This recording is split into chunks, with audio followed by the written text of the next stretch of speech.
also excited to be able to introduce my brother, Trent Chapman, who's also my partner at Fixyourfunnel, and he's our in-house sales funnel specialist. And he's done some pretty amazing work, and I'm excited to have him sharing with you some of these secrets that are going to make a big difference for your business. So I'm going to go ahead and share my screen, and then I just need you guys to let me know if you can see everything, and hopefully you can hear as well. All right, so let me know if you can see and hear. I'll see if I can do anything about it, I guess. Looks like people are seeing and hearing us. Trent, can you see? I don't know if you're able to look at the comments and just confirm, because for some reason I'm having the ding this time doing it. I'm not seeing anything in my chat. Maybe Todd can check on that. Look under questions, Todd. Yeah. Okay. That's where people normally put theirs. Okay, great. Fantastic. Well, today's webinar is obviously about how to increase your sales by engaging prospects with text messaging. And it's a pretty important topic just because the results you can get are so phenomenal. So I already introduced Trent, so I want to go into the first point, and then I'm going to let Trent take it over from there. One of the first the big promises I made on there is that I'm going to show you guys, or we were going to show you guys, how every business can use this approach to dramatically grow their business, even if most of their sales occur online and automatically. And I want to cover this one and make it really easy for everybody to know. Sometimes when you're selling to the end customer. But if you really want to grow your business, then you figure out how to sell to the person who can send you the end customer. And so that's where you're going to be able to use this method. So if you are one of those people who has a business that sells online and automatically, and you really don't think you have to do anything, there's another video I can recommend to you called My $3 Million Mistake, because we were kind of in that same kind of category with a previous business, and we didn't do this thing that we're going to be talking about today. And because of it, at least my conservative estimate is that it cost us $3 million in lost opportunity of revenue. And that's from people we already had spent the money to get their information. We already spent the money to get a message out in front of them. We just didn't do what we're going to be talking about today, and it literally cost us $3 million. Trent, would you agree with that conservative estimate? Yeah, on the conservative side, because we've done the math on what our average customer value was on those that we did well with and those that we didn't. And the big difference was our funnel that we're going to talk about today. And so I think that was conservatively speaking, is $3 million. Okay, so take it from here, Trent. Tell us about what's the difference between a sales funnel versus a nurture funnel, because I think a lot of people are familiar with the term. Nurture funnel, that's usually what we end up building in Infusionsoft. What's the difference between a sales funnel? All right, before I get into that, I'm going to just talk about a little bit why maybe you don't know who I am, because a lot of you know who Ryan is. Ryan's kind of the face of the company. We've been business partners since 2007, and in different businesses, different industries. And one of my focuses has always been on process and how to improve a process. Ryan's really good at marketing, and that's his strength, as well as the product that we offer. The process, though, that we follow for improving our business and improving marketing, improving sales, that's a process that we use internally that Ryan and I work together on. But the last few years, I've been spending the time more focused on other businesses that we don't particularly own outright, but that we have partnerships in. And so a while back, we started doing partnerships with people who came to us and had problems with their sales funnels or problems with their marketing. And they saw that we were doing well in our businesses, and they asked us to do it for them. And because at the time we weren't really interested in doing any services for people, we said, okay, we'll do it, but we want this much ownership in your company. And we were surprised to find out that people were saying yes. And so that kind of started us down this path of working in other businesses and other industries and identifying that there's a lot of things that people assume that should be working that aren't working. And that's why we wanted to cover this topic today, because there's a lot of misinformation about how do you get a customer or prospect to convert to a customer or client, and what is that process like for one business, and is it going to apply to another business in a different industry and a different sales cycle altogether. So today we're talking about sales funnels versus nurture funnel, and in my mind, here's the big difference between the two. A nurture funnel is basically a sales funnel that only has one medium for follow-up. And so we'll go into that in a second here. But it has to do with the sales funnel actually includes all the aspects of taking a prospect to a customer, prospect to a client. Whereas a nurture funnel is just one piece of that, where you might have some emails, for example, going to a prospect. So we're gonna talk about the sales funnel, not just a nurture funnel. We're talking about the whole component of taking someone from a lead to converting them to a customer or client. So, Ryan, we go to the next slide there. Yeah. Now, here's the thing that we've noticed is that your sales funnel has to align with the sales cycle, and this is a common mistake I find in a lot of businesses. Do you know in your business what is the average time frame that someone's a lead to a customer? Now, there's going to be the outliers, people that convert within a day of meeting or learning about your product or service, they convert right away. And there's others going to be 6 months to a year down the road. But what is the average time frame in which a person comes in contact with your lead form or learns about your product or service to the time that they actually become a paying customer? What is that average in your business? And I know that it's going to depend on if you're a service or a product. Some people are selling online a product that's $20. And for them, obviously, they got to make a quick transaction. Usually they can't afford to have a long sales cycle on such a low price point. And other times it's just a matter of people don't really pay attention to the sales cycle, and they push for a sale within that first couple of days that a lead comes in. And if they don't buy then, they kind of put them into a back burner situation. So I'm going to give you an example of this in a business that we worked with. They had a sales floor calling prospects that came in from a lead source, and they were pounding them like 5 to 6 times within the first week or two. And it came down to it, they were burning through a lot of leads and not converting very many. And we changed the process to where instead of trying to pound them the first week, we did a 90-day sales process where we were kind of light at the beginning, just make sure they got the information they requested. And then we followed up during a 60 to 90-day period. And by just doing that one change alone, it almost quadrupled the sales of that business because we were now in alignment with the average sales cycle, the time frame that was needed to make a decision in that product or service to buy that. So if you look at the screen now, we took an average of, in this case, it was a 30 to 60-day window to buy, but we made a 90-day sales cycle because we knew that 80 to 90% of the people would fall within that 90-day decision-making period. So in your business, how long does it take for someone to make a buying decision? How long should it take? And what is the average? And once you understand that and you've identified what the process is to get someone to make a buying decision, now that average can be brought down, and that's another topic for another day. But just start where you're at, and what is the average right now in your business, and plan your sales funnel around that average. And we're going to talk about how to create your sales funnel at the end here. So don't think this is going to be a lot of fluff and talking about what you should do and what would be great. We're going to get into it, and we're actually going to take some time at the end to show some strategies and tactics that can work together in your business. Yeah. So we're going to get into the nitty-gritty, as they say. The nitty-gritty. All right. So moving on here. Here's the problem that we have identified in most sales funnels. I kind of mentioned this and alluded to it earlier, is that they're one-dimensional. And what we mean by that is if you look at your sales funnels, they're probably email follow-up, and you're hoping that you can nurture them into making a buying decision. And that does work to a certain degree. I'm not discounting that email is not effective. It's just not the most effective. And if that's all you're relying on, you'll notice the last 5 to 10 years that's become less reliable. In fact, Ryan and I built our first business together in 2007 on the back of email. Back then, email seemed to be a lot more effective. There was less filtering done by the or email service providers. Not that we were spamming, and getting in the spam box, but there was just easier time getting into the inbox than there is today. And now it's still competitive in their inbox. So we found that the nurture funnel with email only is considered to be weak. It's not as strong as it should be, because you're only relying on one medium. And if you guys have experienced this yourselves, have you noticed in your inbox that sometimes the emails that you're hoping to get don't get to you?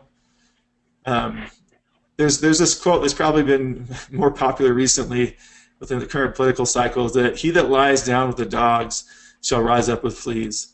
So you're guilty by association, simply because if you're emailing and you're getting into the inbox, but you're getting into the promos filter just because it's coming from Infusionsoft, that means they're probably not going to see it in their primary inbox. Now, again, it depends on what email service provider you're using.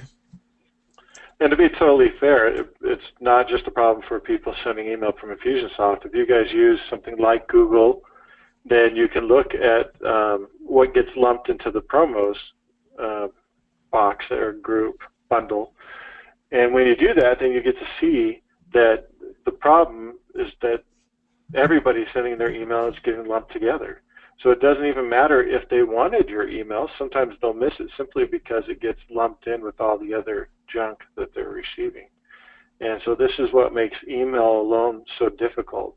Now you will notice, and I want to point this out, that we use the email to help you get onto the webinar. So we're not anti-email. We just recognize what its limitations are. And the limitations of email are that you do get lumped in. There's a lot of filtering going on. So it makes it very difficult sometimes for us to get our message through to somebody who's actually interested when we only rely upon it. And that's what we're coming back to, is that you don't want to be one-dimensional in your sales funnel. You want to be multi-dimensional using multimedia. And so here's something that we've found with any business we've worked with in almost any industry. Again, if they have a lifetime value of the client that's over $500, when you add phone calls and text messaging, text message conversation starters to an existing email-only campaign, you see an increase in results, dramatic increase. So if I have someone that's currently selling a product or service, and they're using maybe a webinar and then a follow-up email campaign to try and sell, and sometimes they're just using a lead form to an email sequence, and then we add in on top of that the ability to now text and call that same prospect, they see a dramatic increase in the number of conversions. Because here's the thing, if someone's requesting information or opting into either a webinar or getting a PDF or a video or whatever the opt-in call to action is, they have some interest in the product or service that you're selling. Because I'm imagining that you have a market to message match, and you're actually making sure that your lead bait or your call to action is in conjunction with what you're selling, and they're going to be interested in that because they're interested in what you're selling. So if that's the case, if those people are already saying I'm interested, and now instead of just sending them an email and talking at them, you have the ability to talk with them by phone or text, that gives you a new dimension in which you can now operate your business, and your sales conversions increase, your overall conversions of leads to prospects to customers. So this is really how we identify who we should be engaging in a sales conversation with. We allow them to self-select through conversation starters. We're going to talk about that in a second here. But before I get into that, the nitty-gritty on that, but the thing, Trent, that I want to also point out here is you almost, not quite, but you almost feel bad at how quickly you can change the revenue of a company just by applying this secret right here. So I would encourage everybody on the webinar to actually take out a piece of paper, or better yet, if you had like a note card or something, and write this quote down on there. Add phone calls and text message conversation starters to an email-only campaign. If all you did was take this one piece of advice and you figured out how to do it, we're going to show you actually how to do it in this webinar. But if you just got off the webinar right now, you went and did this, I can almost guarantee you're going to see a dramatic increase in two things: sales and profits. Because most of your costs that you're already occurring and you're having to support with your business are covered. And new sales are going to be mostly profit. And this is true for almost any business. As you increase sales, you increase profitability along with it. It's just the way that it works. And so just adding this is going to increase your bottom line. Even if you didn't do it exactly how we do it, even if you did it halfway and you didn't do a great job, if you just did it partially, you still see an increase. And I'm going to give an example of that too. Yeah, do that. But I want you guys to understand that this isn't a drastic change either. It might sound like it is on the front side, but chances are right now you're already texting people throughout your day. Chances are, and maybe it's not customers, but you're probably texting somebody right now. Chances are that you're getting on the phone with somebody throughout your day already. So these are two activities you're already doing. We're just going to be introducing and wanting to help you introduce them in a slightly different way into your business that is going to create a dramatic change in results for you. And so I want you guys to imagine that as we're going through the rest of this process, how this is not really a foreign concept. This is a concept you're already using. You're just not using it in a place where it's going to make you more money, and this is why it gets so exciting. Sure, go ahead. So I want to start with giving an example of a business where typically you think of an information marketing or information business, right? Selling information online. Most of those people in that industry rely heavily on email. They don't really want to have a salesperson calling people. In most cases, they like to have a set it and forget it type business model. That's what they're going for anyway. And the reason that I know this so well is because Ryan and I did an information marketing business for a few years before we created Fixyourfunnel. It was actually the reason why we created Fixyourfunnel was to provide the tools that we needed for that business. But anyway, so we've identified that a lot of people get stuck on that one-dimensional media. And we found a business in that same industry, and this is a business where they help you start your own business, so it's a business opportunity. And the guy had come up with this idea to sell his business opportunity through his cousin. His cousin said, hey, you're good at doing this business. You should teach other people. And that's about as far as he got. He recorded some videos and put up a website, had no idea how to drive traffic. So for 4 months, he didn't make any sales. And so he came to us in December of last year and said, hey guys, I want to do this. I've just put up this website. I've been trying to get people to go to it and buy, but they're not buying. What am I doing wrong? And if you can relate to this at all, then you probably have empathy for this guy, because he came at it with a lot of good intentions and he put a lot of effort into it, but because he didn't understand sales and marketing, he didn't get very far. And that's unfortunate. With most businesses, if you don't understand sales and marketing, you're not going to get very far. And so just kind of a plug there, be always a student of sales and marketing, because that's something that will serve you in any industry, in any business that you're in. So going back to that story, in December we started to work with him and put together a simple sales funnel. Before we made it perfected it or even tweaked it too much, we wanted to just get some leads through it and test the initial sales funnel. And in that first 30-day period, which most people say that's a horrible time to start a business, in December 1st, at the end of the year when people are starting to take some time off. But in that first 30-day period, we did $10,000 in revenue from a business that didn't have any revenue profit before that. And shortly thereafter, within 3 to 4 months, it has consistently now done $30,000 to $40,000 a month in revenue with a very high profit margin, because the only person working part-time in that business now is this business partner that we partnered with. So he's taking the phone calls, he's making the outbound calls, he's getting into conversation with people who are ready to buy. And so we're going to go into that funnel that we built for that business and talk about what are the key components that create this opportunity for him to basically respond to text messages when people say, I'm ready to buy, or I want to talk to you about buying. And so he spends his time only speaking with high-quality, qualified contacts. He's not wasting his time talking to people that are new leads or new prospects that haven't shown much interest. So going back to the slide here now, I just wanted to kind of preface with that, because this is going to be important when we talk about the media. Now, when we talk about media, we're talking about email, direct mail, phone, text. It's a form of communication, a medium for communicating with somebody. And so I'm going to you to ask yourself, what media works for my business? So what works for your price point and your prospect? When I say price point, what I'm referring to is, if I have a price point of $20, I'm not going to spend $5 on direct mail to get that person to convert, right? But if I have a price point of $3,000 to $5,000 or more, that's my lifetime customer value, then now I can adjust my budget for marketing and sales, and I can justify spending money on direct mail, on retargeting on Facebook or Google, on text, on email, and phone. So those things have low cost, but some things have a higher cost, such as direct mail. And you can justify using other media when you have a higher price point. So ask yourself, what works best for my price point? And if you haven't tried phone or text, you can't really answer that question just yet, but you can just assume that will work well for you if you haven't tried it yet. Based on our experience, we haven't found a business yet that has a decrease in profit and revenue by including a phone and text component to their sales process. Next is, what is your sales cycle? What is the average period of time to do that? I also want to interrupt slightly just to make the point that if your business maybe isn't at a great price point, frequently, just by incorporating a conversation into the sales process, the value of what you offer goes up. I want to repeat that because it's very, very important. If you would like to have the value of a customer go up, if it is appropriate, you can find a way to incorporate a phone or text conversation into the sales process. You can actually increase the perceived value of what it is you offer to the market. Because what happens in a conversation is that we get specific to the needs of the person. And you guys have all seen this. If somebody's offering a general course on how to do something for any type of business, it has one value. But if they do that specifically for your industry and even the niche within your industry that you serve, the value is significantly higher to you.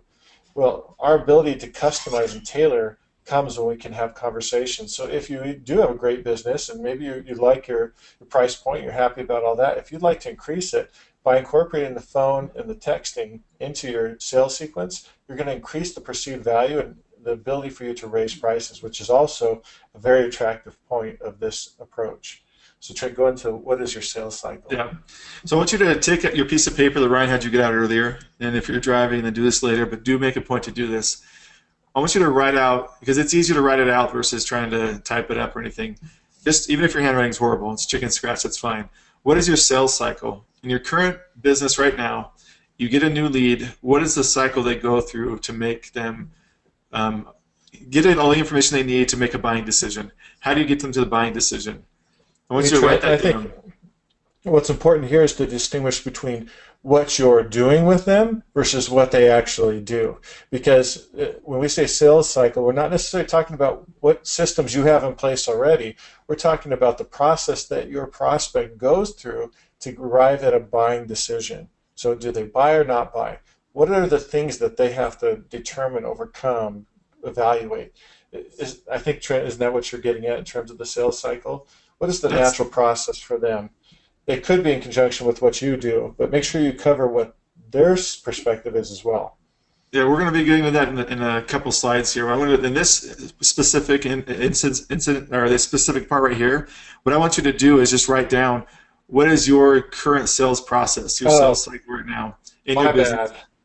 We're going to get to that in a couple slides. We'll talk about what do people need to believe and know before they can make a buying decision. But in this case right here, we're going to focus on what is your current cycle, your sales cycle. So someone comes in as a lead, what is the process you're putting them through right now?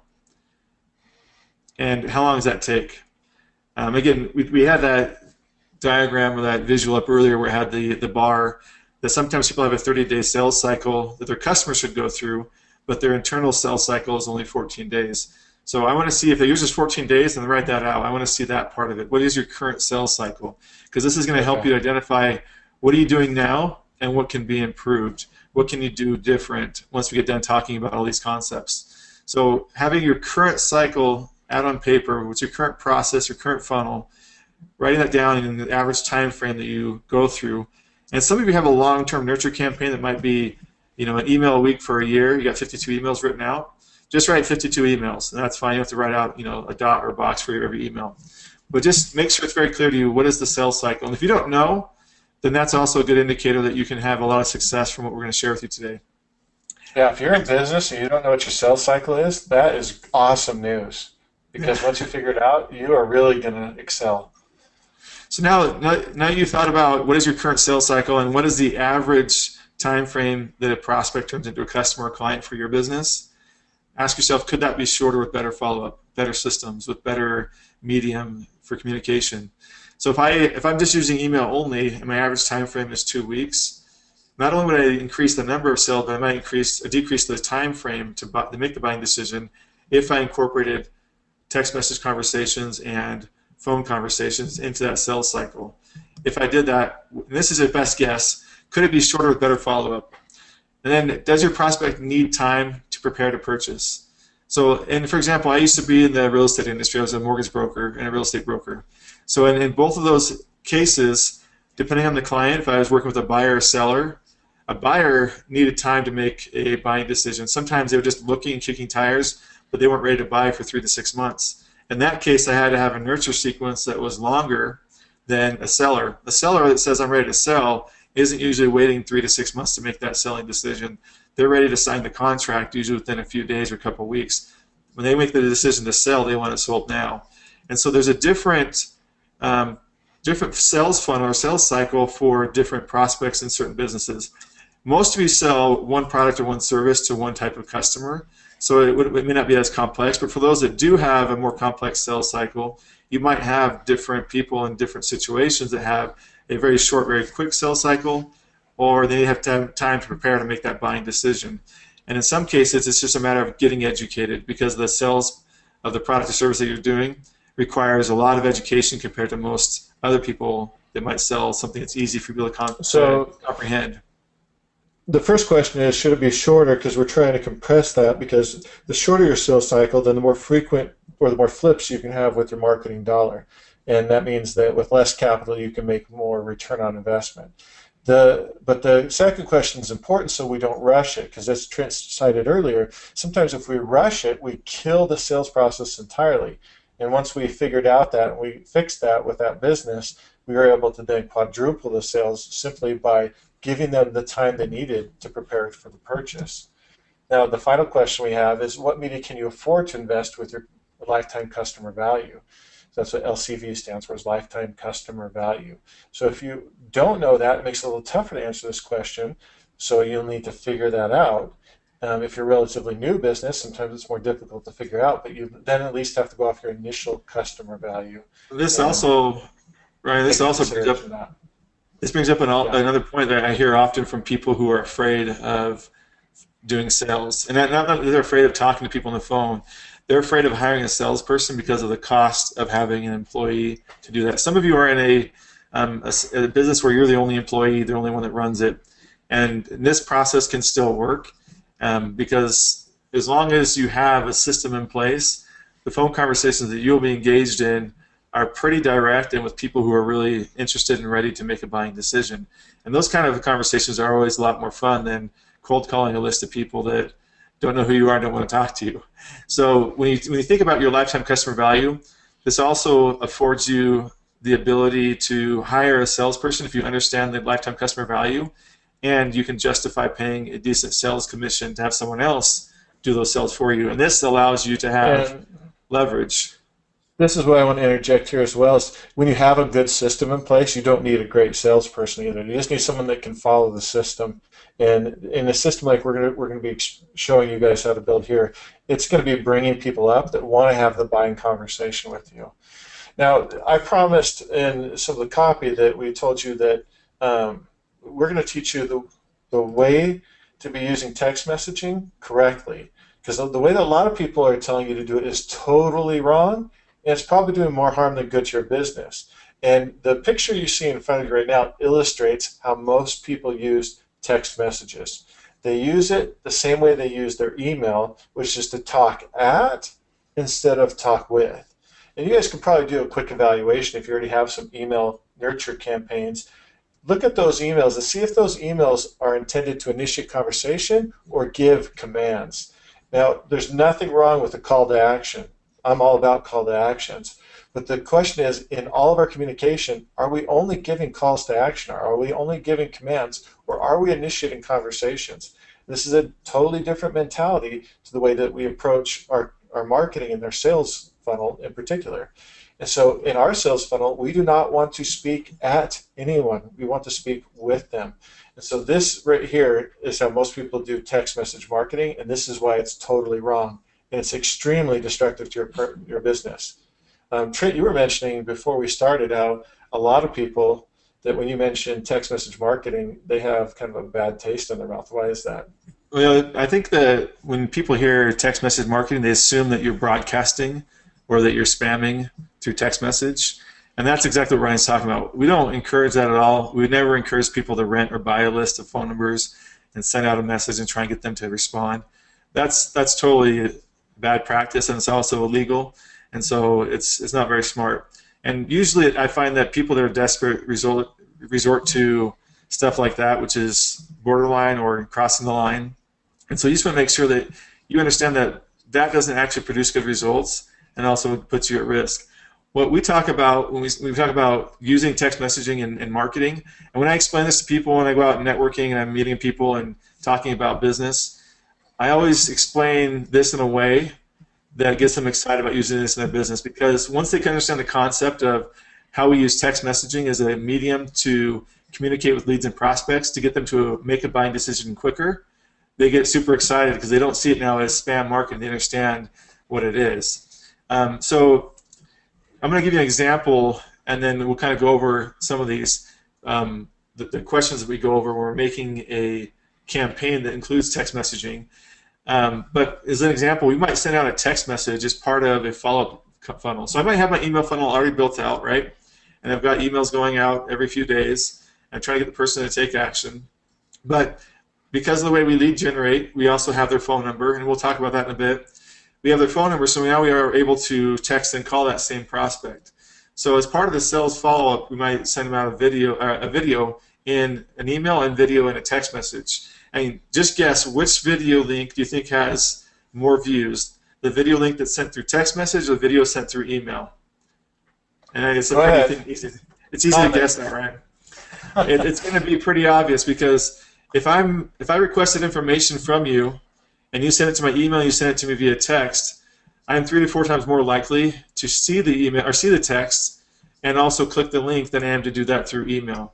So when you're relying on email only, you have less content consumption. So here's an example of, for one of our businesses that we partnered with, of a conversation starter. Now, when I say conversation starter, what I mean by that is we send out a message where we are, it's automated. It's not something that I sit there and type up. An automated message to a prospect or a contact based upon their step in the current sales funnel, and I ask them a question, or I give them a video and ask them to take some sort of action to interact with them, with the goal that they will call or text me back on that same phone number that I texted them on. So here's an example. I send a text out that says, hey, I record a quick video to show you the 4 things you need to know before you decide to get started in this business. Here's the video, and then it has the link to the video. It's a trackable link. So 1, I know when they watched it, and then I can track the conversions. And 2, I can now have that trigger something to where they just go into a different funnel, and now I can start following them more aggressively because I know they're interested. They actually consume the content. To further enhance this by providing a preview image of the video.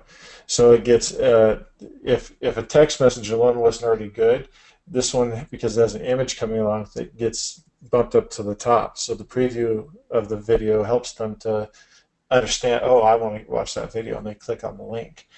And that's something that's really easy to do with, one of the things we'll show you later is we're going to show you how to do an MMS instead of just an SMS. And the difference is that SMS is for the simple 160 characters, and with an MMS you can send an image with 1,600 characters. It's a lot longer. Okay. So here's another sample, and then we're going to take you through the questions that we use so that you guys can start thinking about your own business. So here's another example. We'd send this one out at a stage in that sales process. Hey, did you ask yourself the 3 questions from the video I sent you yesterday? What did you think? So this is obviously an open-ended question. There isn't a right answer. This is also very important for engaging someone in a conversation. People want to be right, so you don't want to put them in a position where they could be wrong. Give them an open-ended question that lets them express where they are. This will help you to start a conversation. Here's another one. You guys might have seen this. It said, hey, this is Carl. I saw you registered for tomorrow's Fix Your Funnel webinar. Do you mind sharing with me what you hope to take away from the training? So that was a conversation starter. It was intended to engage a prospect or someone who may already be a customer that we want to have something go on, and we're going to have those show up. I'm going to post these 3 messages that we have in the question and answer area, so you can look in there to see those 3. We don't have them in front of the slides, but we're going to go through these questions, Trent. So I'm going to let you take these questions. I'm going to throw them all on the screen, and then I'm going to paste these over so everybody can look at them. Now here's the power of the conversation starter question, is when people are interested in your product or service or something similar to your product or service, they're most likely going to respond to these text messages. As long as you're not offending them, you're not turning them off because you're sending a text message twice a day or whatnot. If you're respectful of the medium and you're not overusing or abusing it, people will generally show you that when they're interested because they'll respond. So as an example, we have this campaign that's a nurture campaign. It's 90 days for this one business, and they get 13 text messages sent out to them over that 90-day period. At the very beginning, they're opting in to receive text messages, so it's not like we were doing it unsolicited. And during that 90-day period, we'll find people at every single step of the way that are responding and saying, hey, I'm interested, I want to talk now. They're getting messages, we're asking questions. Sometimes they don't answer the questions, but we still keep them in the campaign and we'll ask them another question or send them another video later on. The whole goal is to get them to go through that buying decision, that process that takes them, in this case, 30 to 60 days. And when they're ready, they'll have a message sent to them and they can reply to that. Because most people are more likely to respond to a text message than they are to an email. If you send out an email, it looks like it's from a campaign, they're going to assume that it's just them, trying to get me to take action or buy something or watch something.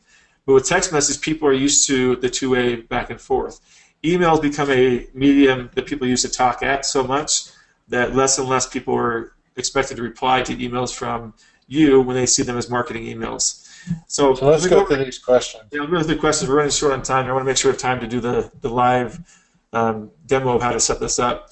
So what questions do your hot prospects respond to? If you're talking with someone on the phone or face-to-face, what kind of things get them really excited or interested? So for us in our business, it would be, hey, are you using text message marketing to convert leads and prospects to customers? And if they're interested in text message marketing at all, and they want to learn more about that, that's going to pique their interest. So what question would pique their interest? Number two, right? What would pique their interest? And what pique their interest to say, oh, hey, I want to learn more about that? We're going to have to go through these a little bit quicker, but hopefully you guys can look at them. Would the question work face-to-face is another test that we use. This is probably the most important one, is does the message sound like I sent it only to them? If you guys wanted to write down one of these 7, if you didn't have time to write down all 7 or you didn't screenshot this or whatever, that one is the most important one, in my opinion, Trent. Yeah. You want me to continue on there? Yeah, go ahead. Okay. And then is there a video that they should watch before making any buying decision? If so, I'm going to probably deliver that through SMS. And so that's going to be one of my conversation starters. I may not even ask a question like the first example I gave. I'll just send a link and something important they should know, the benefit of watching that video. And then what are the benefits they would get from watching that video? So what are they going to learn? How would I respond if I was in the prospect's shoes? So I got to ask myself, if I got this question, would I want to reply to it? And if the answer is no, then I need to tweak that question a little bit more. Okay, so this is from Frank Kern. Frank Kern, he's been using this kind of approach in his own business, and he was pleasantly surprised with the results that he got. I don't think he even expected to get the kind of results he got. So he, over the last 7-8 months, has increased his sales by $1 million just by applying this kind of concept to his sales process. So he'll do a webinar. After the webinar, he'll do one of these conversation starters. People that engage in the conversation will sometimes just complete the buying decision in the text messaging conversation, and others will move to the phone, to complete the buying opportunity.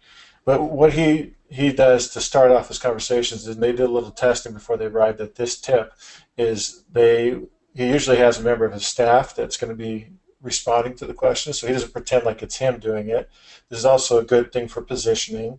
If positioning is important in your business. So what he says is he has the name of a team member, and then he makes sure to mention who the team is. In his case, it would be like, this is Aurora from Frank Kern's office, and then goes into the message.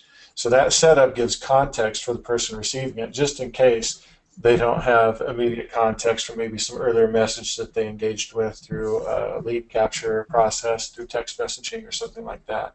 So this is a really good tip for making your messages powerful, is if you are in a business that has multiple people, using a team member's specific name to humanize it, to make it personal, and then giving the context by giving the name of the organization or something like that. So it helps them to be able to say, oh, okay, I know what this is about. And that's a really important tip to make it feel like you sent it to them personally. So here's the process that we go over as we actually build out your sales funnel. So we're we're going to ask you some questions. You may not be able to answer these questions right now. That's fine. But if you can at least jot down the question, or we can send them out to you in a PDF, we'll do that so you can have access to these questions. But who are you emailing, texting, or calling, and why? Or if you're doing direct mail, who are you mailing as well? So who is the prospect that you're talking to, and why? What is the objective? What does the prospect need to know, believe, and feel? And this is important, and we're not going to get into messaging too much, but you need to understand what knowledge or beliefs they have to have and how they have to feel about your product or service before they make a buying decision. And so this leads into the sales cycle, even though it's heavily focused on the marketing aspect of things. Sales and marketing have to go hand in hand to be effective. So what do they need to know, believe, and feel? And I know we want to keep on schedule, so I won't go too deep into this, but I was talking with a gentleman yesterday, and he said something that was very profound, and that is 99% of our decisions are made unconsciously, meaning they're directed by belief and feel more than even know. But the know is important for us to feel rational about our decisions, so we got to make sure we include know, believe, and feel, both believe and feel being the most important. So when you're thinking about your messaging, that's really critical. And how your message is moving them in that direction of knowing, believing, and feeling like they should buy your product or service. This is really important. So, go ahead. I was just going to say, these first three are more about, am I on target with what I'm trying to send, not necessarily how or how frequent. And so this is more of going to get you thinking in the right way before you start putting those together or enhancing something you already have. So if you already have an email campaign in place, chances are your messaging is already there. Just check your messaging real quick. Are we covering the bases of what they need to know, believe, and feel, and are our messages actually moving them in that direction? And unfortunately, I think a lot of people get started, and that's great. I love that people take action and get things done, but they might miss those first three. So if you need to do that, start there. If you already got that down, great. Let's just focus on the rest now. Now this is where it becomes exciting. This is where we see the biggest impact of results if they have their messaging right, and that is how many times will you call, email, or text them before you have worked the lead sufficiently. So in your mind, decide that. And I find that it's usually they have to have at least received 5 to 12 or more between emails, phones, and calls, contact attempts. So an email, a phone call, a text, we'll call each of those a contact attempt. And that most sales cycles require at least 5 to 12 to be considered a good worked lead, where others require a lot more than that. Then how long is your average sales cycle? Again, we talked about that earlier. And what are the possible outcomes of a phone or text conversation? So if someone's asking questions or you're talking to them about your product or service, what are the outcomes? They might buy, they might not buy. They might say, I'm interested, but I need to find out this. So identify all the possible outcomes that you usually have and then group it into the 80% that falls within. Most outcomes are within these 80%. And then decide what automation should happen for each of these outcomes. And this is really powerful because it allows you to leverage the automation that is through Infusionsoft or other CRMs like that, to where you can now, based on the outcome of a call, click a button and move on to the next call, knowing that there's outcomes or the automation is running behind in the background. Then should you text or email them after each call? And what we mean by this is when I talk to someone or sometimes I talk to someone, I call someone and they don't answer, would it be impactful if I also sent them a text message or an email? And if so, would it be better if I could automate that and change that after each subsequent call? And finally, how would the message vary after each call? So if I send a text message to you the first time I called, you didn't answer, the second time I might send an email. Third time I might send a different text message. Instead of having the same automation happening after every single call, we would vary the automation based upon the outcome of that call. So in this example, I might call a prospect 3 or 4 times without an answer, but each time I call them, when I click on the no answer outcome of that call, that outcome would be kicking off automation, and depending on how many times I called them, it would change and vary the automation that's happening in the background. So they'll get a different text or different email each time that I try to call them. So that's the kind of a quick and dirty of it. Ryan's going to show you kind of a live example of some sales funnels and some ideas that you can implement, and just how easy it is to set up. Okay, so what we're going to start here with is what might be your scenario. This is obviously very simplified because we want to make it easy for you to be able to grasp how we would go about this process. But we've done the thinking, we've gone through those questions, we now have some idea of where we might want to insert a conversation starter. And So that's going to fall right here in our nurture sequence. So right now my nurture sequence is just emails, and I've got delay timers in between them. So what I would do is I would want to look at, and this again is very simple because we're going very linear, but I might say, okay, you know what? By this time it would be appropriate for me to try and get a conversation going. So all I'm going to do is I'm going to grab an HTTP post, and I'm going to drop it in right here. And I'm going to delete this one because I'm not going to do this email right here. I'm going to let a conversation starter do it. So this is my send SMS. And there we go. And so what I'm going to do is I'm going to need to set up this SMS. So I'm going to come in here. I'm going to log into Fixyourfunnel. And I'm going to go into I'm going to do a campaign builder SMS.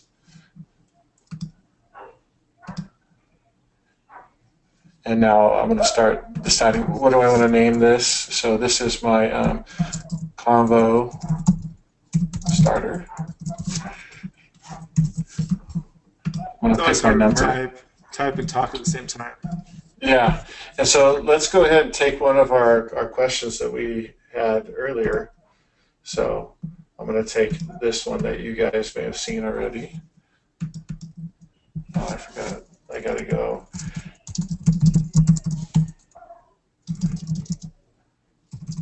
So I didn't do this one, but I would have done it like this.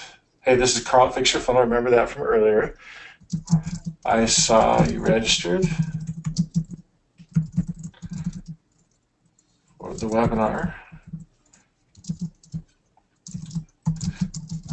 Do you mind sharing what you hope to take away from it? Okay, so what's important here is I'm informal, but I'm not disrespectful. I'm personal. This is something I might ask somebody personally, so that looks pretty good. So I'm going to create the action. I'm going to just copy this URL, and I come up here, I pop that in there. I'm pretty close to done. I need to do the phone number. In my case, we use phone 5.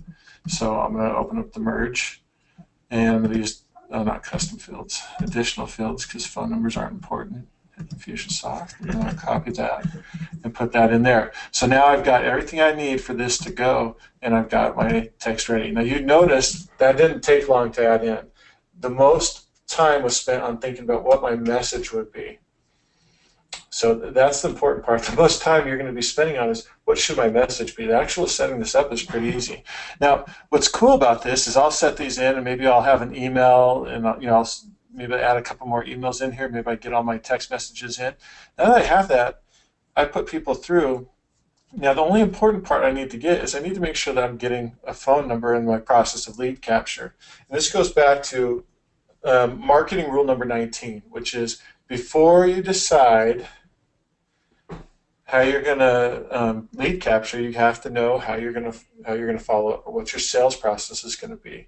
And because I know that it's so powerful to have the text message in there, I need to make sure I'm capturing the phone number in the beginning. Okay. So now I sent the text out to them. They text back. What happens?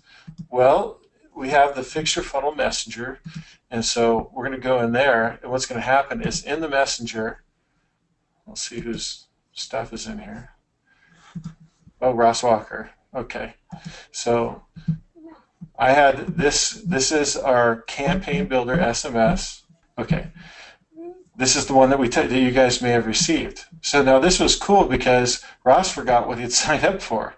So what was the topic again? So this was good because what I wanted in this case, because we have different kinds, right?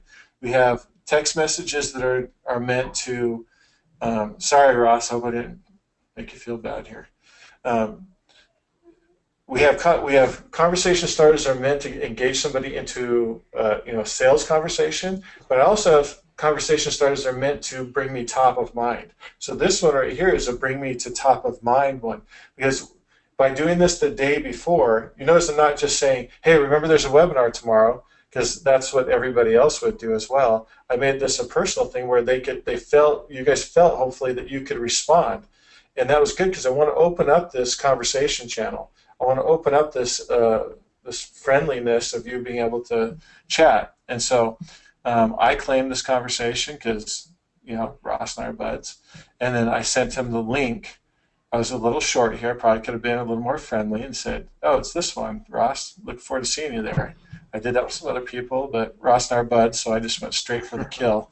And I sent him the link to tell him what the webinar was all about. So this is important because if somebody doesn't show up to my webinar, the chances of them learning what I need to teach them so they can be successful and want to work with us is very low. So I needed to make sure that Ross got on this webinar. And same thing for other people, right? I wanted you guys to get on. I wanted you guys to be thinking about it. Oh, and then what just happened? Okay, so Ross is playing. Thank you, Ross. I'll be sending the money over to you. So as we have text messages come in, I'm able to just jump right in and I can communicate with the people right here on the web interface. Now, alternatively, maybe I'm not at my desk. Obviously, I'm at my desk for this webinar, but what if I'm not at my desk and this text comes in? Well, at the same time that you saw that show up on your screen, it also showed up on my cell phone because we have native apps that allow us to be able to be notified and then respond to text message conversations. So in this case, I'm not going to type into the user interface there. I'll just do it on my phone while we're talking here, and I'll say something back.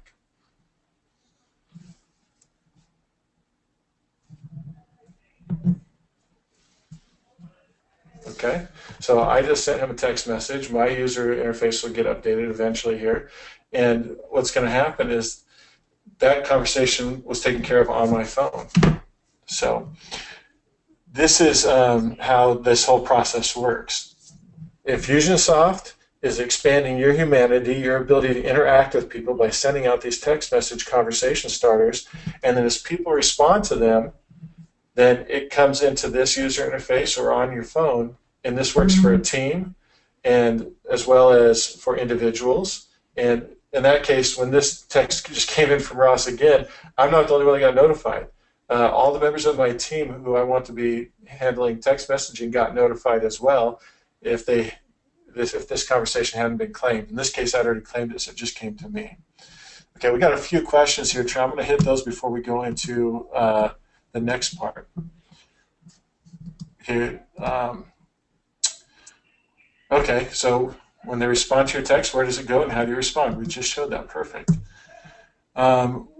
Would you ever follow Ryan Dye's suggestions with pre-videos and send them via text and end with a question? Absolutely. Genius. Is it Michelle? Yeah, Michelle. Brilliant combining of two different strategies, right? So Ryan Dice is making that great suggestion about sending pre-videos, preparing the person, and you put two and two together to use text to be able to do that, and then a question to engage them. That's brilliant. Very, very great idea. Can you control the time that a conversation goes out? Like, I don't want to text at 10 p.m. And then the answer is, yes, you can. So let's go in here. If I'm going to do a text message, maybe instead of doing just a straight up, like if I'm doing the delay timer, right, I can say run on, or I can at a specific time, or I can say between. So I'm going to be choosing what time I want it to run. I like to use at for a lot of these scenarios so I can control the time very well. I think in the near future, Infusionsoft is going to be releasing the time zones, which means you're going to be able to set this as their time zone instead of ours. And we really love to let Infusionsoft control timing. That way it's all obvious to you how the campaign is being set up. So right now you guys see that this is wait 3 days and then run a weekday at 8 a.m. Mountain Time. But I think in the near future we're going to be able to say run at 8 a.m. in their time zone. So that's going to be a really cool addition that Infusionsoft is coming out with. In the meantime, you can use this to kind of get your timing right so that, like you're saying, you're not sending it at 10 p.m. or 2 a.m. Unfortunately, sometimes people make mistakes and have done that. But what are you doing at 2 a.m. on your phone? I don't know. Does the prospect reply get saved into Infusionsoft as well? This is a great question. So right here you'll see what we have, our archive button. So instead of us throwing all these new notes into Infusionsoft and kind of gumming up your notes, what will happen is I can, I don't want to archived this one yet, but I'll click on that, and what that will do is queue it up for archiving, and then within a couple of hours, that whole conversation as a group is going to be put into a note inside of Infusionsoft. So yeah, you're going to have the full history right there as well. Okay, honestly, so someone asking the question, can you share Ryan Dice's idea again? And Michelle, I don't know Michelle knows, she was the one who's bringing it up. I haven't heard Ryan Dice's strategy specifically, but I am imagining, because we come from the same school of thought, that what he's talking about is you send a video that has information that will prepare somebody for a conversation. And that's what we really like to do. So instead of having the same conversation over and over again with people to prepare them, you can send, and Michelle just gave us some more clarifications, you say 2 really short videos about a topic to kind of prepare a person for a conversation that could end in a new business relationship. So these kind of videos help you to be able to deliver information that's going to help a person be prepared. So this goes back to our questions about what do they need to think, believe, and feel before they're going to be able to have a sales conversation. Okay, so here's another question. It's a great question. You guys keep the questions coming. These are fantastic questions. In your lead capture, do you find getting phone numbers harder than email addresses? I would think that most people are less likely to give their phone number so freely. Okay, so this is great. This is a fantastic question, Chris. And I want to address this one for a little bit. Trent, if you want to chime in on this, go ahead. But, I'll jump in on that one after you get done. Okay, so yes, you're going to get less leads when you're going for phone numbers than email addresses. And this is not a bad thing. It's actually a good thing. Now, there's a number of different ways of getting the phone number, and some of them, oh, sorry, Ross. Ross wanted to know if we could get his phone number. I will blur that out in the replay, Ross. That's a great photo. Yeah. Okay, so anyways, okay, so here's how we get phone numbers. Obviously, we do text message lead capture. So instead of using a web form to register for this webinar, a lot of people register for this webinar with a one-click registration using our GoToWebinar integration, and so that's how that happened. But for people that weren't on our email list and weren't just clicking that button, or maybe didn't click it through our website, we have people register by texting webinar to our phone number. And so what we found is that the options that you give people determine how they behave. And when people text in, they're a little less likely to text in than they are to give you a fake email address, obviously. But if you focus on the right thing, you won't have any problem gathering phone numbers. So here's where people hesitate on giving any contact information whatsoever, when the offer is not compelling. When the offer is compelling, then they don't hesitate at all. In case in point, when Trent and I were doing a training company before we started Fixyourfunnel, we would ask for name, phone number, email address, physical address, fax number, the name of their company, and the name of their broker, because this was training for real estate agents. We asked for all that information in order for them to attend a free training.